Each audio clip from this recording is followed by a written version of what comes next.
most of us, before starting to Good listen to Juan, had evening. It's the absolutely no Civil clue Savage about. 76. Tonight we are He going to just be rattles it partaking off in like some it's old hat. gluttony. Like it's a story he's just telling at a barbecue. This is And a 2 it's pound amazing. burger So many people, from Fat pay Moe's attention in and listen to Tennessee. Juan because clearly, Let's take a look. I happen to think that he's. I don't know if he's JFK Jr. I think there's definitely a This case thing to be is a made there, behemoth. but he's definitely somebody very Let's important. see how I've long also it takes heard for me to eat it. people say he's Patrick Kennedy.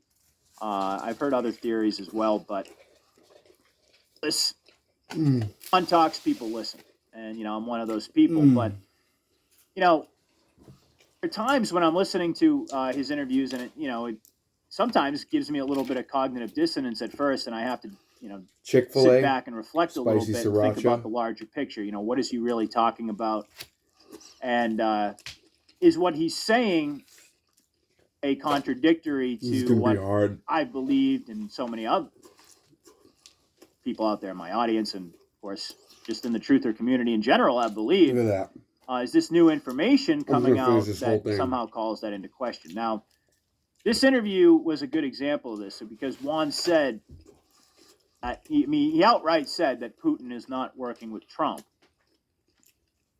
talking about what's happening in Ukraine, obviously.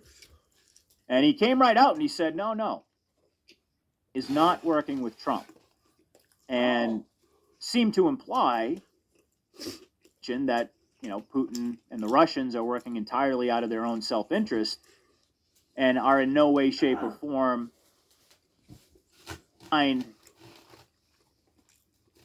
what we like to call the alliance. Juan said he doesn't really like that term, but whoever it is that's working behind the scenes, the Q team with Trump, he seemed to cast doubt on that by some of the comments that he made. Let's get it. And he went into a long description of basically the history, as he always does so well. Takes us back in time to make sure that everybody understands that what's happening in Ukraine right now not something that just simply transpired overnight or even, within the last few years. This is a situation building toward a confrontation for a very long time, really since the end of the Second World War. And, even more so if you want to fast forward, to the end of the Cold War. Russia, when the Soviet Union fell, and Juan goes into the explanation, but basically Russia was given all of these assurances that NATO was not going to encroach on its territory. And we know that NATO is the deep state army, and their plan was always to have Russia. And so he's over time, of course, encroached.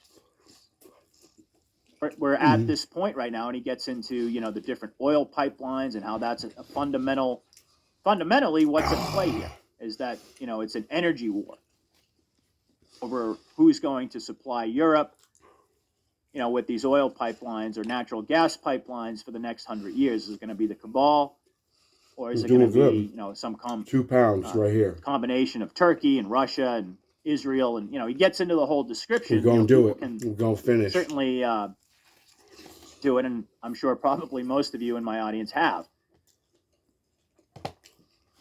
Basically, Juan's saying, listen, none of what's happening right now just transpired out of nowhere. That it's not, part of some plan that Trump directing these events. And he goes on to say that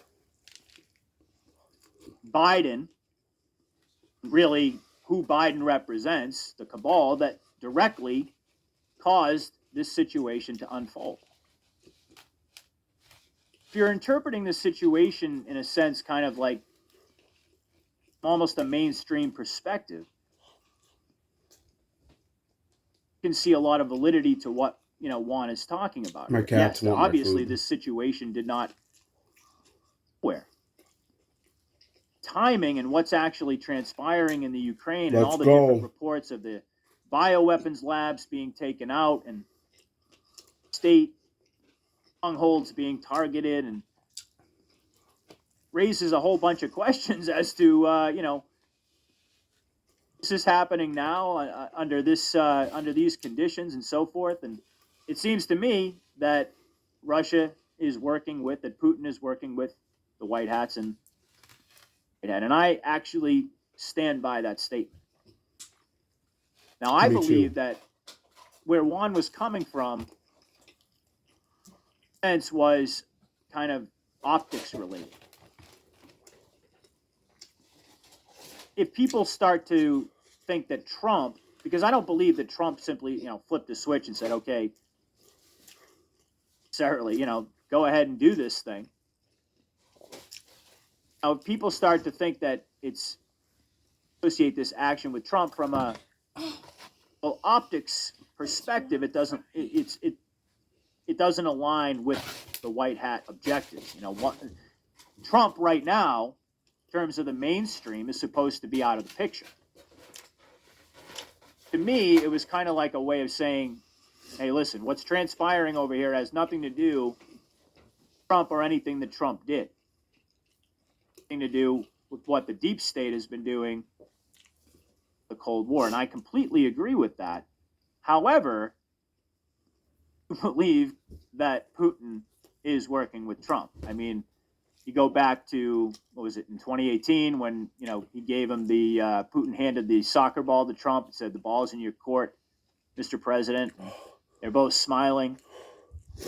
Tell me that something wasn't going on there, that some intelligence didn't get past, wasn't some sort of plan agreed upon there. I mean, not to mention the fact that I just ate 28 I've talked about this many ounces times. Of burger meat in under 7 minutes. Not only Russia, but China. Mama didn't raise no bitch. Allied, with the military. The military's the